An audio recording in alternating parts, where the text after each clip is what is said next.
back. In honor of Easter week, Pope Francis washed the feet of 12 elderly and disabled people. The Pope told the faithful that he was performing the ritual to remind himself how to serve others as Jesus did when he washed the feet of his apostles. The Vatican said the people who had their feet washed by the Pope came from a variety of religious backgrounds. The 8-day festival of Passover commemorates the liberation of Jewish people from slavery in ancient Egypt. The festival begins with a Seder feast, and a gefilte fish is often served. Well, we visited with a group of women as they prepared it and discovered a story of friendship and faith. At this time of year, I make my phone call and I say, it's that time. It's gefilte fish time. This is our 16th year. Gefilte means stuffed. Years ago, our mothers and grandmothers used to stuff the fish to stretch the dollar, to stretch the fish. We're doing something with our hands. We're creating. It's a friendship. A part of the fun of this whole process and friendship is just sort of the bantering back and forth about finally deciding on how it tastes. And it needs more salt. And sugar. And sugar. There's a Yiddish expression called shererein, which means a little bit of this and a little bit of that. There's not really a science to this. It's really based on taste. It's good. It's real good. Sushi came from gefilte fish, really. Those women who had to taste it. Judaism is a lot about foods and tastes and smells. Particularly at Passover, there's tremendous amount of symbolism with certain foods that we eat. It happens to be that gefilte fish really isn't one of them, but parsley is because of spring, rebirth.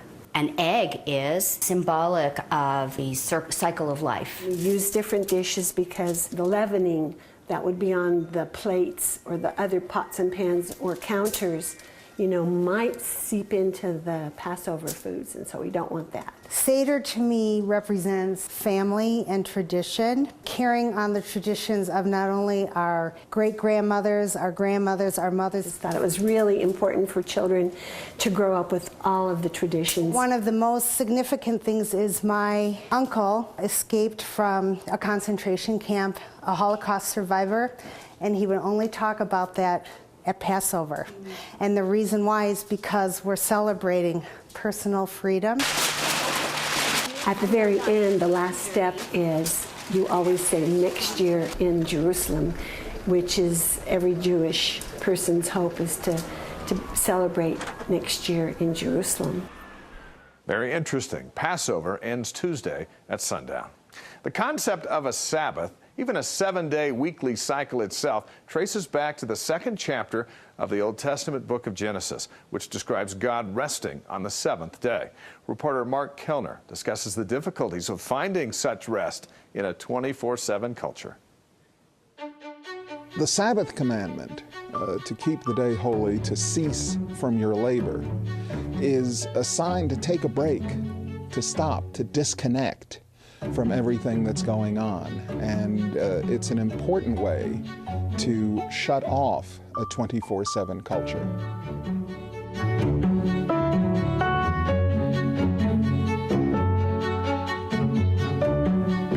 We feel like we're on a digital leash, we're tethered to the job even outside of work hours. Well, the question is, what does always being connected do to our collective souls? The clear overall evidence is that taking 1 day in 7 and breaking from your work, switching off, gives you the benefit of a different perspective. It allows you to reconnect with family and friends and people to whom you are close. And it kind of washes the week away, if you will, so that you can return to the job the next day with a fresh outlook. Coming up next, a look at another commandment in this modern day. And making mistakes, one thing, but having it broadcast around the world, quite another. College football player Spencer Hadley on bouncing back in the face of adversity when National Edition continues.